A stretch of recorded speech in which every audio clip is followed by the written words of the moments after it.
नमस्कार, आप देख रहे हैं देश दुनिया की बड़ी और बेहद अहम ब्रेकिंग खबरें। स्वागत है आपका सुपर 50 न्यूज में, वो मंच जहां खबरें सिर्फ बताई नहीं जाती, सच को पूरी ताकत के साथ सामने रखा जाता है।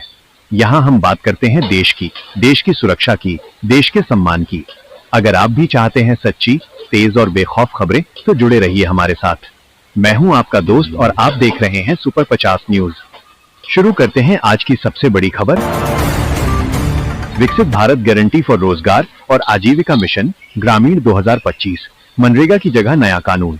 देश के ग्रामीण रोजगार ढांचे को लेकर केंद्र सरकार एक बड़ा और ऐतिहासिक कदम उठाने की तैयारी में है। महात्मा गांधी राष्ट्रीय ग्रामीण रोजगार गारंटी अधिनियम यानी मनरेगा की जगह अब एक नया कानून लाने की प्रक्रिया शुरू कर दी गई है। जानकारी के अनुसार सरकार ने इस नए विधेयक की प्रति लोकसभा सांसदों को वितरित कर दी है। इस प्रस्तावित कानून का नाम होगा विकसित भारत गारंटी फॉर रोजगार और आजीविका मिशन ग्रामीण 2025, जिसे संक्षेप में VBGRAMG कहा जाएगा। बताया जा रहा है कि इस कानून का उद्देश्य केवल मजदूरी उपलब्ध कराना नहीं, बल्कि ग्रामीण भारत के लिए एक व्यापक विकास और आजीविका ढांचा तैयार करना है। प्रस्ताव के अनुसार हर ग्रामीण परिवार को प्रत्येक वित्तीय वर्ष में 125 दिनों के मजदूरी रोजगार की संवैधानिक गारंटी दी जाएगी। ये गारंटी उन परिवारों को मिलेगी जिनके युवा सदस्य अकुशल शारीरिक श्रम करने के लिए स्वयं को पंजीकृत करेंगे। माना जा रहा है कि इस विधेयक पर लोकसभा में जल्द ही व्यापक चर्चा हो सकती है। नितिन नवीन बने बीजेपी के नए कार्यकारी अध्यक्ष, पार्टी संगठन में बड़ा बदलाव। राजनीति से जुड़ी बड़ी खबर भारतीय जनता पार्टी से सामने आई है। नितिन नवीन को पार्टी का नया कार्यकारी अध्यक्ष नियुक्त किया गया है। वह इस पद पर बैठने वाले पार्टी इतिहास के दूसरे नेता हैं। इससे पहले ये जिम्मेदारी मौजूदा पार्टी अध्यक्ष जगत प्रकाश नड्डा के पास रह चुकी है। दिलचस्प बात यह है कि बीजेपी के संविधान में कार्यकारी अध्यक्ष पद का कोई औपचारिक प्रावधान नहीं है, लेकिन 2019 के बाद से यह पद पार्टी के शीर्ष नेतृत्व की ओर बढ़ने की एक अहम सीढ़ी माना जा रहा है।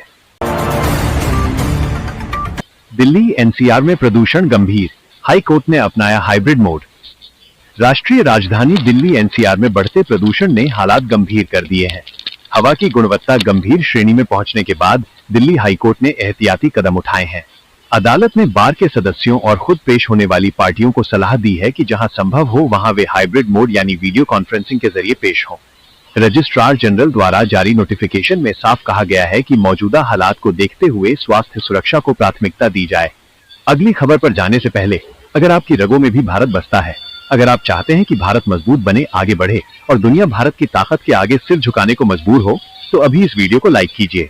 इस आवाज को हर हिंदुस्तानी तक पहुंचाने के लिए वीडियो को शेयर जरूर कीजिए और देश के साथ कंधे से कंधा मिलाकर खड़े रहने के लिए चैनल को सब्सक्राइब करना मत भूलिए। कमेंट बॉक्स में पूरे गर्व के साथ जय हिंद लिखिए और दुनिया को बता दीजिए, हम भारतीय किसी के सामने झुकते नहीं, हम इतिहास बनाते हैं।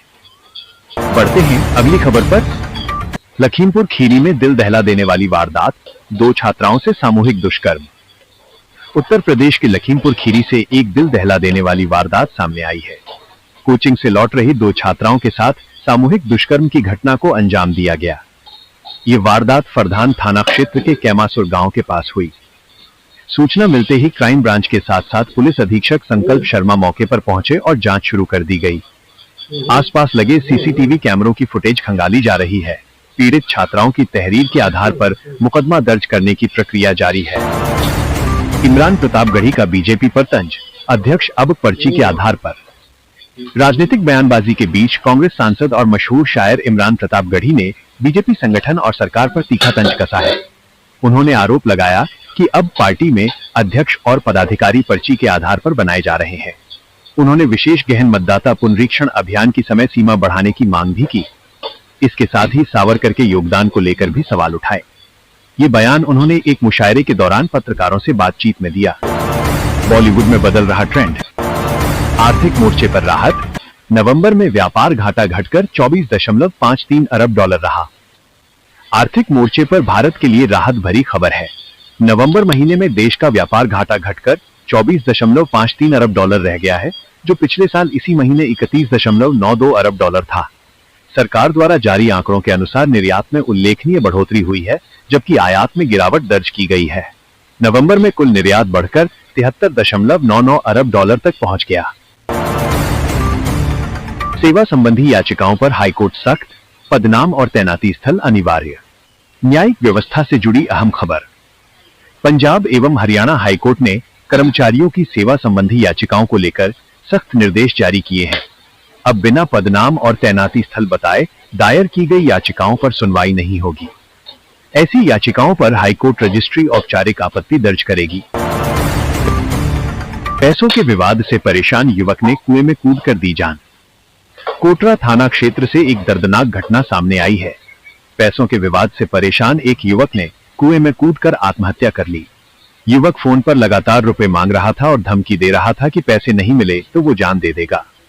पुलिस और फायर टीम ने उसे बाहर निकाला, लेकिन तब तक उसकी मौत हो चुकी थी। रिश्तों का कत्ल, भाभी ने ननद पर धारदार हथियारों से किया हमला। मध्य प्रदेश से रिश्तों को शर्मसार करने वाली खबर। ट्रांस यमुना कॉलोनी के राधानगर में भाभी ने ननद को उपहार देने के बहाने बुलाकर उसकी आंखों पर पट्टी बांधी और हाथ बांध दिए। इसके बाद धारदार हथियारों से बेरहमी से हमला किया गया। ननद की हालत गंभीर बनी हुई है, जबकि आरोपी भाभी को पुलिस ने हिरासत में ले लिया है। पारिवारिक कलह में खौफनाक वारदात, जीजा ने साले के सीने में घोंपा चाकू। भोपाल के गुनगा थाना क्षेत्र में एक और खौफनाक वारदात। जीजा ने सरेराह अपने साले के सीने में चाकू घोंपकर हत्या कर दी। विवाद की वजह गर्भवती पत्नी को मायके से ससुराल ले जाने को लेकर चल रहा तनाव बताया जा रहा है। शिमला मस्जिद विवाद, हिंदू संगठनों ने खुद तोड़फोड़ की पेशकश की। हिमाचल प्रदेश के शिमला में संजौली मस्जिद के अवैध हिस्से को लेकर विवाद तेज हो गया है।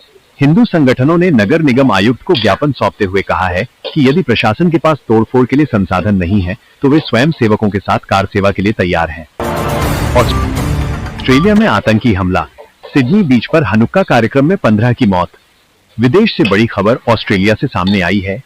सिडनी के बॉन्डी बीच पर यहूदी हनुक्का कार्यक्रम के दौरान हुए आतंकी हमले में 15 लोगों की जान चली गई। जांच में खुलासा हुआ है कि हमलावर पिता पुत्र थे, जिनके पास कुल 6 लाइसेंसी हथियार थे। एक हमलावर को मौके पर ही ढेर कर दिया गया, जबकि दूसरा घायल है। पाकिस्तान में सैन्य ड्रामा, शफी बुरफत ने जनरल फैज हमीद की सजा पर उठाए सवाल। पाकिस्तान से जुड़ी खबर में सिंध राष्ट्रवादी नेता शफी बुरफत ने जनरल फैज हमीद को दी गई 14 साल की सजा पर सवाल उठाए हैं। उन्होंने इसे सैन्य ड्रामा करार देते हुए पाकिस्तानी सेना पर राजनीतिक दबाव और हत्याओं का आरोप लगाया। घटती जनसंख्या से परेशान चीन, गर्भनिरोधक उत्पादों पर लगाया 13% वैट।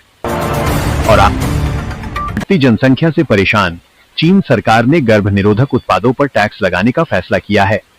1 जनवरी से कंडोम जैसे उत्पादों पर 13% वैट लगाया जाएगा। ये फैसला सोशल मीडिया पर जमकर चर्चा में है। सियासी गहमागहमी, कांग्रेस कार्यकर्ताओं की आपत्तिजनक नारेबाजी पर बीजेपी का पलटवार। देश की राजनीति में एक बार फिर सियासी तापमान बढ़ता नजर आ रहा है।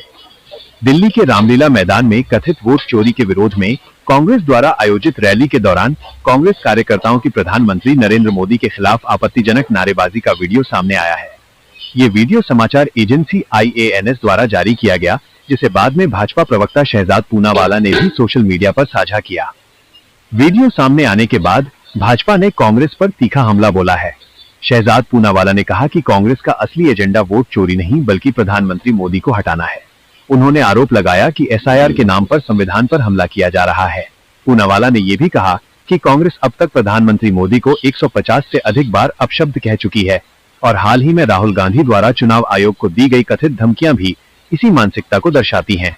इस पूरे घटनाक्रम के बाद राजनीतिक बयानबाजी और तेज हो गई है। आर्थिक चिंता, देश भर में छोटे मूल्य वाले नोटों की भारी किल्लत, आम जनता परेशान। आर्थिक मोर्चे पर आम जनता से जुड़ी एक गंभीर चिंता सामने आई है। अखिल भारतीय रिजर्व बैंक कर्मचारी संघ ने देश भर में छोटे मूल्य वाले नोटों की भारी किल्लत को लेकर गहरी चिंता जताई है। कर्मचारी संघ का कहना है कि 10, 20 और 50 रुपए के नोटों की उपलब्धता देश के कई हिस्सों में लगभग समाप्त हो चुकी है। खासकर कस्बों और ग्रामीण क्षेत्रों में हालात ज्यादा खराब हैं। संघ ने भारतीय रिजर्व बैंक को लिखे पत्र में बताया कि जबकि 100, 200 और 500 रुपए के नोट आसानी से मिल रहे हैं, छोटे नोटों की अनुपलब्धता के कारण आम लोगों को रोजमर्रा के लेन देन में भारी परेशानी झेलनी पड़ रही है। ATM से अधिकतर केवल बड़े नोट ही निकल रहे हैं और बैंक शाखाएं भी ग्राहकों को छोटे नोट उपलब्ध नहीं करा पा रही हैं। कर्मचारी संघ का कहना है कि इस स्थिति में स्थानीय परिवहन, किराने की खरीद और दैनिक जरूरतों के लिए नकद भुगतान करना बेहद मुश्किल हो गया है, जिससे छोटे कारोबार भी बुरी तरह प्रभावित हो रहे हैं। बॉक्स ऑफिस पर एक दीवाने की दीवानियत का जलवा, 112 करोड़ का ग्लोबल कलेक्शन। मनोरंजन जगत से एक बड़ी और चौंकाने वाली खबर सामने आई है। समीक्षकों से मिले जुले रिव्यू मिलने के बावजूद फिल्म एक दीवाने की दीवानियत ने बॉक्स ऑफिस पर जबरदस्त प्रदर्शन किया है। मिलाप जवेरी के निर्देशन में बनी और मिलाप जवेरी तथा मुश्ताक शेख द्वारा लिखी गई इस फिल्म ने दुनिया भर में 112 करोड़ रुपए का शानदार कलेक्शन किया है। फिल्म में हर्षवर्धन राणे और सोनम बाजवा ने मुख्य भूमिकाएं निभाई हैं। दर्शकों की मजबूत मौजूदगी और ग्लोबल कलेक्शन के आधार पर इस फिल्म ने खुद को 2025 की टॉप हिंदी फिल्मों में शामिल कर लिया है। ये उदाहरण एक बार फिर साबित करता है कि बॉक्स ऑफिस पर दर्शकों की पसंद कई बार समीक्षाओं से कहीं आगे निकल जाती है। वर्ष का अंतिम प्रदोष व्रत, शिव पार्वती की आराधना का विशेष संयोग। धार्मिक और आध्यात्मिक दृष्टि से भी ये समय बेहद खास माना जा रहा है। साल 2025 का आखिरी प्रदोष व्रत श्रद्धा, आस्था और विशेष संयोगों के बीच मनाया जाएगा।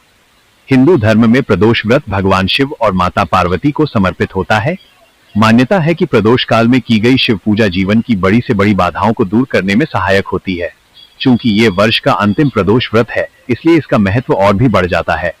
धार्मिक विश्वासों के अनुसार ये व्रत बीते वर्ष की नकारात्मकता को समाप्त कर आने वाले नए वर्ष के लिए सकारात्मक ऊर्जा का मार्ग प्रशस्त करता है। पंडितों का कहना है कि इस दिन किया गया व्रत, पूजन और दान भविष्य में सुख, शांति और मानसिक स्थिरता प्रदान करता है। ज्योतिषीय संकेत, खोज, भावनात्मक गहराई और सामाजिक संबंधों का सप्ताह। ज्योतिषीय दृष्टिकोण से भी ये सप्ताह खास संकेत लेकर आ रहा है।